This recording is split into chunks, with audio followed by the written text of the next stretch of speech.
Let's do prayer. Om Sahana Vavatu Sahano Bhunaktu Saha Viryam Karavavahai Tejasvinavadhitamastu Mavit Vishavahai. Om Shanti Shanti Shanti. Chinmayam Vyapiyat Sarvam Trailokyam Sacharacharam Tatparam Darsitam Yena Tasmai Sri Gurave Namaha. Sri Gurubhyo Namaha. Hari Om. Now we are examining about the world, because we started, there is a subject I and the object the world. These are the two things only. So I am and this world. And we went into exhaustive analysis of analyzing what is the subject jiva and where adhyasa, the error of superimposition occurs, where I take myself, I am this, where I am is a conscious existent entity, this is existent unconscious entity, but I am mixing these two, and that's what a mixture of real and unreal is what is defined as adhyasa. So now we had to differentiate what exactly this really is. Because Brahman means infinite, and infinite cannot exclude anything. So even the so-called this also has to be understood, because so-called this also in the Brahman only, because there is nothing other than the Brahman. There cannot be anything other than the Brahman. So even this has to be included in the Brahman only. And therefore I need to know what is this world. Now we have to be very careful here. Some people have misunderstanding that who am I inquiry will be sufficient. Who am I inquiry will understand that I am not this, I am not this, because this is an object and I am a subject, and therefore I am not an object. Therefore I keep negating myself, starting from the world I am not, starting, and then this body I am not, and the mind I am not, the intellect I am not, and therefore I am removing everything, making myself smaller and smaller and smaller. And in the process of who am I inquiring, I am arriving at something consciousness that I am. According to Vedanta, that's only one part of the problem. In the Tattvamasi, it only involves Tvam Padartha Vichara. Who is that I am? Who is the subject I am? But also should include Tat Padartha Vichara. What is this world? And that is requires understanding of the world also. So the Advaita Vedanta is three parts involved: Brahma Satyam, Jagat Mithya, and Jivaha Brahma Eva Naparaha. So these three aspects are involved, and we are now looking at the second aspect. What is this world? Jagat. Now, what is this world? Everyone wants to know, and even scientists is now coming into picture, because he is trying to inquire into the nature of this world. And all scientific discoveries are discoveries of the nature of, or laws of the nature, which is part of the world. There is a Stephen Hopkins recently, a few months ago, he mentioned that God didn't create this world. Who created? Nature created this world. But he didn't ask who created nature. Therefore, this kind of partial statements does not satisfy a Vedantic student. We want to know what is the cause for everything. So we want to know, is this a creation? And just now we mentioned that any creation should have an order. And if you look at the world, this whole world is cosmos, not a chaos. Every law is precise. A scientist can only discover the laws that are already there in the universe. A fellow in the earth is itself is small in the planetary system, and in the earth is only sitting in one country, and that too in one lab, and sitting in a corner, but he is trying to deduce the laws that are applicable to galaxies and galaxies away. Those are universal laws that he is discovering. That means those laws are applicable, they are order in the system. If anything falls according to the rules, That's what is the gravitational force means. So everything is perfect order. I can sit down here and determine what is the path a moon takes or what is the path a Venus takes by sitting here, because they are following a perfect ordered system. I cannot change those rules. I am not the author of the rules. Scientists can only discover, not invent the laws. But those he discovers should be there already in the creation. Therefore, we call this universe as a creation because it follows a perfect thermodynamic order, and anything that order has to be created, work has to be done. As I gave an example, if I am creating a beautiful statue out of stone, it is a creation because there is an order now coming out of it. Therefore, we call this as a creation. So there is a lot of other confusion in other philosophies, but here we have no confusion that the whole universe is a creation. Now question is, who created this universe? That's the next question. Scripture says all religions also talk about this as a creation. Who created? God created this universe. So first definition of a God, all scriptures provide is Jagat Karta Ishvara. So that's our first definition. God, because there has to be an intelligence for the creation. See, if I want to create the statue out of the stone, I should have the know-how of how to do it. Not only the order, but to bring out that order, I should have the skill and the know-how how to create. So knowledge of the creation has to be there for any creation. If I'm creating a pot, I should know how to create a pot, the know-how. If I'm building a building, I should know how to build it. So knowledge is inherent in the creation itself. So if there is a creator, he should have the knowledge of creation. And that in fact is personified in our scriptures as the Brahmaji, who has the knowledge, or he married knowledge, or he married a Saraswati. That means he has a knowledge, because he needs knowledge to create. These are personifications of the same thing. Says Brahmaji created because he is held by essentially the knowledge, and the knowledge is his wife, Saraswati. Now, if there is a knowledge, you need a material for a creation. So first definition we said is God created this world. Now we want to know where is that God, because I want to deal with him. Because if I ask him, if he had consulted me, I would have given a better advice for him how to create this world. Because you can see all this mess everywhere. All terrorists and fighting and wars and all. Is this a creation? How can that be? That's what we ask. We want to know, where is that God? Now, let's look carefully. God cannot be inside the creation. That's why some scripture says he puts in heaven. Where is he? He's in heaven. So he doesn't have to deal with all of us. But that question, that answer itself is not satisfying, because who created the heaven? That question will come. So we cannot bring another God to create heaven. So he himself created a heaven. So where was he before he created heaven? It has to have some place. So this cannot be, we cannot put him in hell, because there's only hell there. So this question cannot be where, because Vedanta says he cannot be inside the creation and he cannot be outside the creation also. Why? Yeah, he cannot be outside the creation, because the outside, where is that outside? Outside has to be created. So if outside is also created, that outside is also inside the creation. Which means, first, creation has to be infinite. Just from logical analysis. And therefore, scripture says, Purnamada Purnamidam Purnat Purnamudachyate.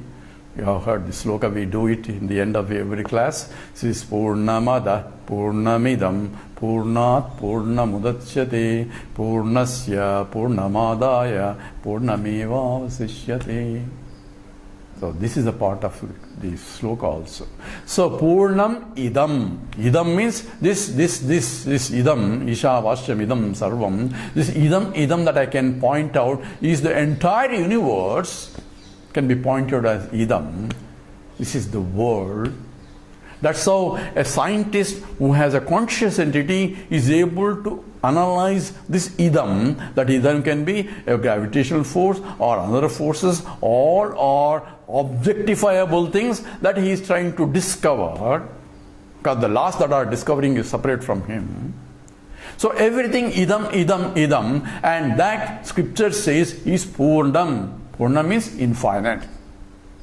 So therefore, this whole creation itself is infinite. So there cannot be outside creation, because outside there is no outside, everything is in creation itself.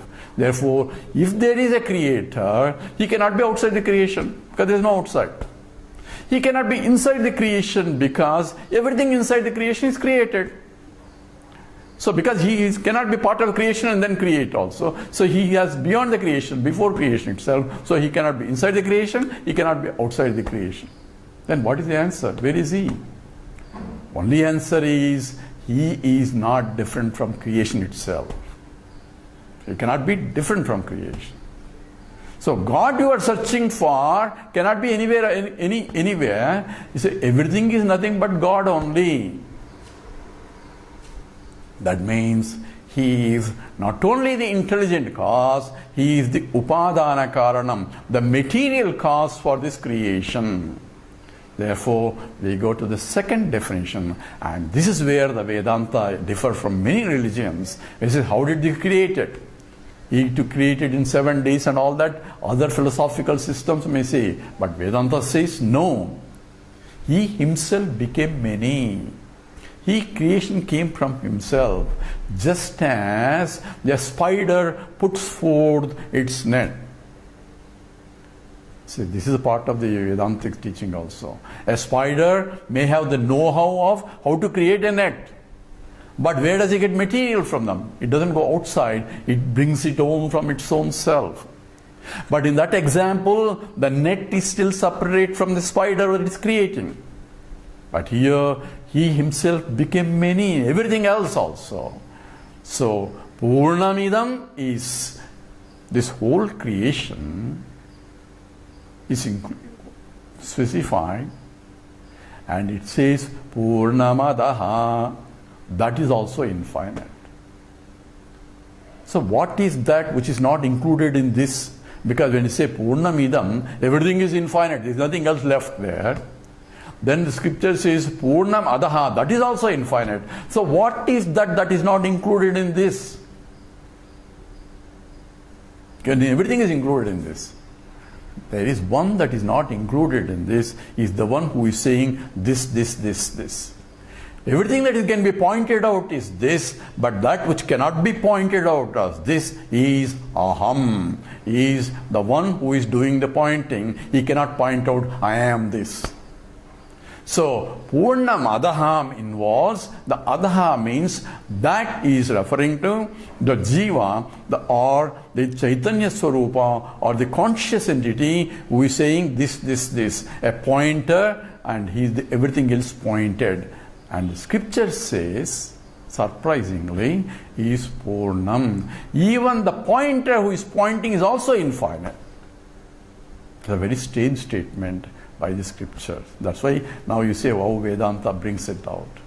So everything in the whole universe is Purnam, but the oneness is pointing this whole universe, because there are only two things be said. One is the subject, another is the object. Every object is this, and that itself is infinite. And now scripture is pointing out very strange statement. He is the one who is pointing this is also infinite. I never know that I am infinite. I thought I've been thinking that I'm only finite, and all my problems is only to solve that problem. Now here I'm trying to, scripture is pointing, you're already full. That is what is Purnam. Therefore, I am full and the whole universe is full. That's what the scriptures say. But now we have another problem. Sir, if the whole thing is infinite, and you say this Idam is infinite and Adam is infinite. Idam excludes Adam, Adam excludes Idam. That's why you're saying that and this. There are two statements. By mutual exclusion, neither one is Purnam. Because if it's infinite, so one cannot exclude anything. Therefore, the statement seems to be wrong. Because either Adam is infinite, there is no Idam. Idam is infinite, there is no Adam. So how can you have these two statements which are contradicting in the self-contradictory statement? For that, you have to go to next level, next statement, Purnat Purnamudachyate. So although this is a little bit deeper subject that we have to analyze later, but since we took the sloka, we will complete that instance. Purnat Purnamudachyate. Since you are confused between idams and adams, drop that and look at just Purnam point. From Purnam, Purnam ke. Purnat Purnamudachyate. Pam Purnam or Purnam ke. Or into Purnam, Purnam goes also. So, sir, you had two Purnams, Purnamada, Purnamidam. There are two Purnams. From which Purnam came? That's not specified there. But look at the parallel statement. Purnamada, Purnamidam, Purnat, Purnamudachyate. I am Purnam and this is Purnam, and from my I am Purnam, everything came. This is Purnam came because of the parallel construction. What you are saying is, I am looking for Ishvara. First you say Ishvara is a creator and we didn't put him anywhere, and we said the whole creation is nothing but him. And now you are bringing another statement, you are that creation. Because that's what the Purnat Purnamudachyate means. And you left with me statement that Adam Purnam, that is complete. Why, if it is I am, why should scripture say that? That is something remote. Whereas Aham is so close to myself. Why is it pointing that Aham Purnam is that remote? See, scripture says it is not remote spatially, it's not remote by the time wise, it is only remote from your understanding, because you are getting confused that Aham Jivasmi, I am only a local guy. That is the confusion, and that's what the adhyasa we just talked about. Therefore, the scripture is pointing the error in my judgment about myself. It says, from me only the whole universe came. Therefore, Purnat Purnamudachyate, Purnasya Purnamadaya, Purnameva Vasishyate. Whether you remove from Purnam to Purnam, add Purnam to Purnam, only Purnam remains, because mathematically, infinite plus minus infinity is infinity only. That's the mathematics, absolute mathematics. Therefore, what implication is, even though I appear to project the whole universe, which is different from me, in full it is not different from me. So how is all this put together? There are so many. That's why we need a teacher to teach this. Otherwise, confusion come into picture. That's the reason why scripture advises you, therefore approach a teacher. And Krishna also says, Tadvidhi pranipatena pariprasnena sevya. You have to ask appropriate questions in terms of understanding wise. So we have now three definitions of Ishvara. First definition is Jagat Karta Ishvaraha. That's what a lot of scriptures will tell you. Who is the one who is a God? God is the one who is created this universe. Then if you ask a question, how can he and how can he create, where is he and all that, then the second answer is provided for those who want to inquire further. And says, it is Jagat Karanam Ishvaraha. First one is Jagat Karta Ishvaraha. That's essentially an intelligent cause. Now we go to the material cause, is Jagat Karanam Ishvaraha. Here Karanam refers to Upadana Karanam, the material cause. That means he himself is the being. He himself is the Lord. So if I want to see God, where do I see the God? Not necessarily only in the temple. Everything is God only. That's what the scripture says. But to appreciate that everything is God, first at least go to temple and see God there. Because if I don't have the knowledge that God is everywhere, at least see that God is in temple until you understand that God is everywhere. So it is only a means to understand the absolute truth. Don't think that God is only in the temple. We'll look that more carefully when we talk about Karma Yoga. So therefore, the second definition of Ishvara is Jagat Karanam Ishvaraha. Then says, how can that be? He is a conscious entity in this unconscious entity. This is Purnat Purnamudachyase. I am total, I am that conscious entity from which the whole universe came. And therefore, there is now, what is the whole universe is a substratum, essence of everything is nothing but that, and therefore we provide the third definition, Sarva Adhishtanam Ishvaraha. The substantive of every universe, both the subject and the object, is nothing but the one, that is Purnam, because Purnasya Purnamadaya Purnameva Avasishyate. Taking infinity out of infinity or adding infinity, infinity alone remains. So consciousness projecting out is also infinite total. So there is no difference of any kind from the point of Adhishtanam. Adhishtanam is that which supports the whole thing. And that is Dharyate Jagat. Krishna tells in the 7th chapter, says, I am that the Paraprakriti that is supporting all this Paraprakriti. Bhumirapo Nalo Vayu Mano Buddhirevacha. All are Ahankara Vidiyame. All are is essentially a Paraprakriti. And there is Apareya Mitastvanam. That which is Dharyate Jagat, that is supporting is that highest reality. Therefore that Lord is God, what we call is Sarva Adhishtanam Ishvaraha. And see, now we have analyzed the world and the creator and the creation, and also where the subject-object relations come into picture. Now we'll go into more details in terms of how I see an object also in the next class. Now we'll stop here. Om Purnamada Purnamidam Purnat Purnamudachyate Purnasya Purnamadaya Purnameva Vasishyate. Om Shanti Shanti Shanti. Harihi Om. Sri Gurubhyo Namaha.